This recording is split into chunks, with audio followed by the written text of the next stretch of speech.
Hello guys, welcome back to my channel. আজ আমার নতুন একটা ভিডিওয়ে আপনাদের সকলকে স্বাগত। কিছুদিন তো বেশ বৃষ্টি হচ্ছিল, আর আজ বিকেল এখন 5:30 বাজে, কিন্তু এত রোদের তাপ মানে বলে বোঝানো যাবে না। এখন ছেলেকে গেছিলাম টিউশনে নিয়ে, আর এখন আনতে গেছিলাম, নিয়ে ঘরে এসেছি।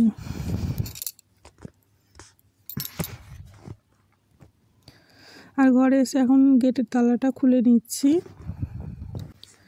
আর এখন এসে ছেলেকে খেতে দিয়েছি সিঙ্গারা। তোমার খুব ভালো লাগে? হ্যাঁ। তুমি কি আমাকে একটু দিবা? আমার সিঙ্গারা। তারপর আমার মনে হলো আমি তো এখন বসেই আছি, সেরকম কিছু কাজ নেই, কারণ হাজব্যান্ড বলেছে বাজার থেকে কিছু মাছ পাঠাবে রাতে, সেটাই রান্না করার জন্য। তাই ভাবলাম বসে থেকে লাভ নেই, চলো একটু নেল পালিশ পরে নিই। আমি এদিকে নেল পালিশ পরছিলাম, আর ছেলে এদিকে খেলা করছিল। আর বিছানার ওপর এত খেলা ছিটিয়েছে, দেখো কি অবস্থা।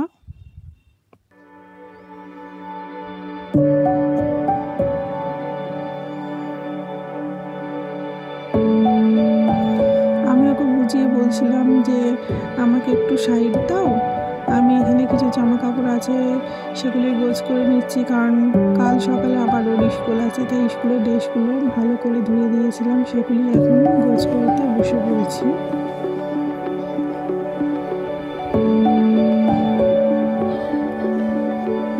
আর আমি সাধারণত স্কুলের ড্রেসগুলি আলাদা করে গোছ করে রেখে দিই, কারণ এতে আমার ভালো সুবিধা হয়।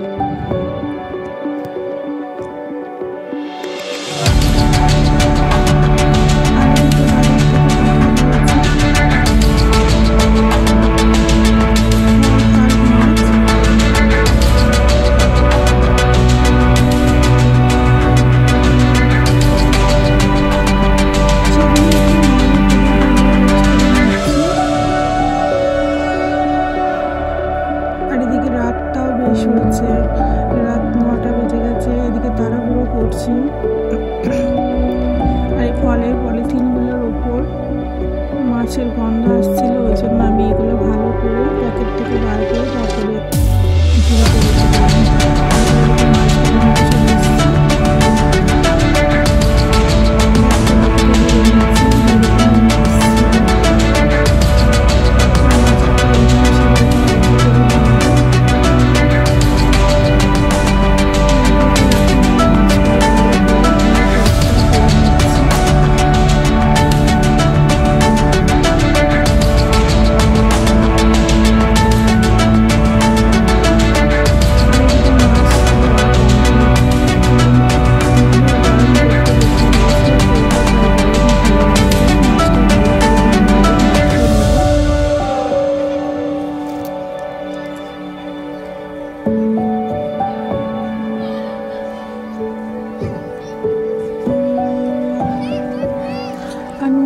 সাথে আমি বেশ কিছুটা তেলও মাছের মধ্যে দিয়ে নিয়েছি।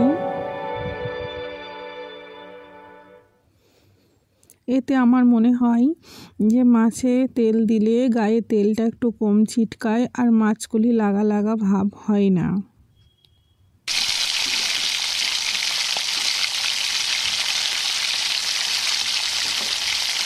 যেহেতু বাজার থেকে কিনে নিয়ে আসা মাছ, আর আমাদের এখানে রাজস্থানে খুব একটা ভালো মাছ পাওয়া যায় না। আর এদিকে আমি কথা বলতে বলতে এগুলো মাছগুলো ভাজতেও বসিয়ে দিয়েছি।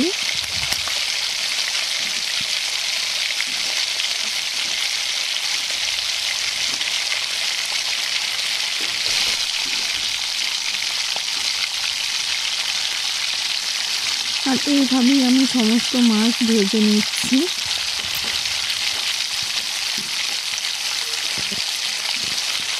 আর একদিকে মাছটা আমি ভাজছি, আর দেখেছো বাইরে তেল ছিটকে চলে আসলো ভাজতে গিয়ে। আর এদিকে আমার ছেলের সাথে কথা বলছি।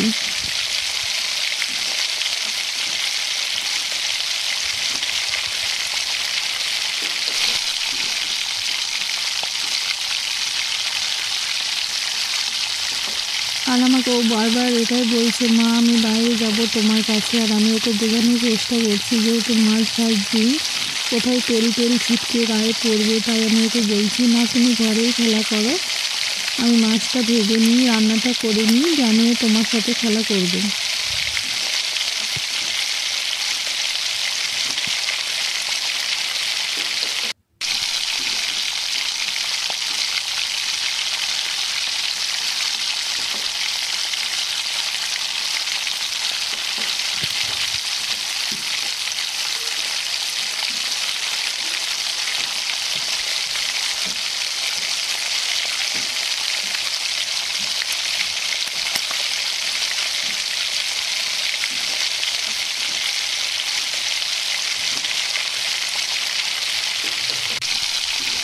আর আমি মাছের পেটি পিস এগুলো আগে ভেজে দিচ্ছিলাম।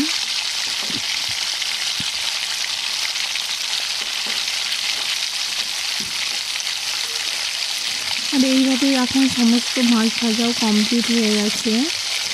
এবার রান্না করে নেব। মাথা কটা বাকি আছে, মাথা কটা ভেজে নিচ্ছি মাছের। আর এদিকে ভাতটা বসিয়ে দিয়েছি। আর সমস্ত মাছ ভাজা তো কমপ্লিট, এবার তো কমপ্লিট হয়ে গেছে। আর আমি আলুগুলো সিদ্ধ করে নিয়েছিলাম মাছটা ভাজতে ভাজতে এক সাইডে, সেটা আর আপনাদেরকে দেখানো হয়নি। এখন আমি মশলা দিয়ে নিচ্ছি তেলের উপর।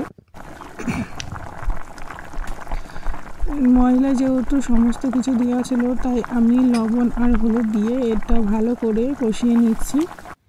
আর এখন আমি গেছিলাম টমাটমটা আনতে, এর মধ্যে টমাটম দিয়ে দিলাম। তারপরে আলুগুলো দিয়ে এটা ভালো করে কষিয়ে নিচ্ছি। একটু করে জল দিচ্ছি আর ভালো করে কষিয়ে রান্নাটা করছি। আর এখন মশলা কষানো হয়ে গেছে, জলও দিয়ে দিয়েছি।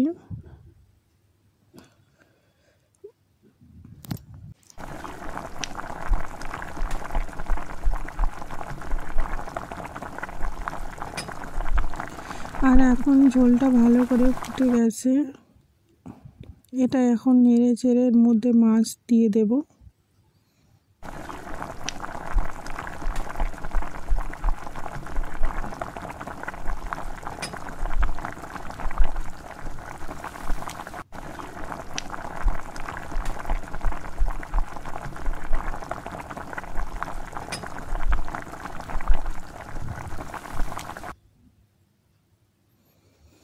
আর মাছগুলো আমি দিয়ে নিয়েছি। এরপর এটা কিছুক্ষণ ফুটতে দেব।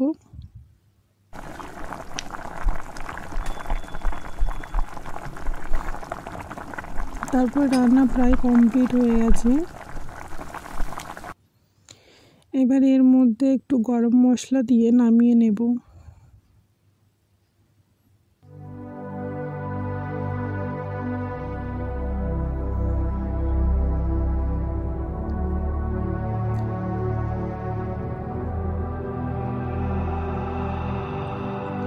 আর আমি আজ রান্নার জন্য ছোট কড়াইটা ব্যবহার করেছিলাম, তাই বুঝতে পারিনি। দেখো কড়াইটা একদম টাপের টাপ ভরে গেছে। চলো এখন রান্না কমপ্লিট হয়ে গেছে, এর মধ্যে গরম মশলা দিয়ে নিই। এবার গ্যাসের চুলাটা বন্ধ করে দেব।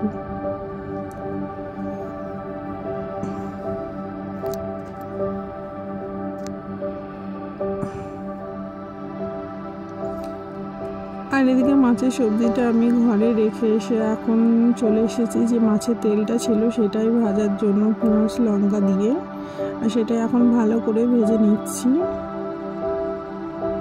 আপনারা কে কে মাছের তেলটা খেতে ভালোবাসেন অবশ্যই কমেন্টে জানাবেন।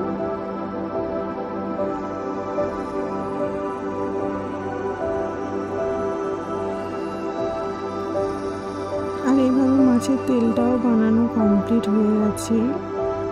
আর এখন ছেলে ফোন নিয়ে বসেছে, কারণ ফোন না দিলে তো খাবার খাবে না।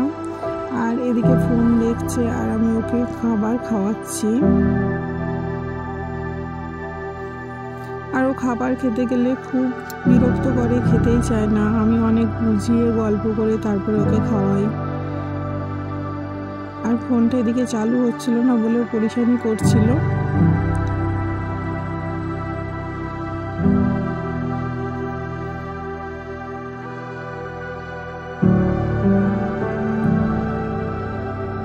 চলো আজকের ভিডিও এখানেই শেষ করছি।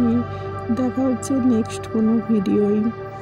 ভালো লাগলে অবশ্যই চ্যানেলটি সাবস্ক্রাইব করো। পাশে থাকার জন্য ধন্যবাদ।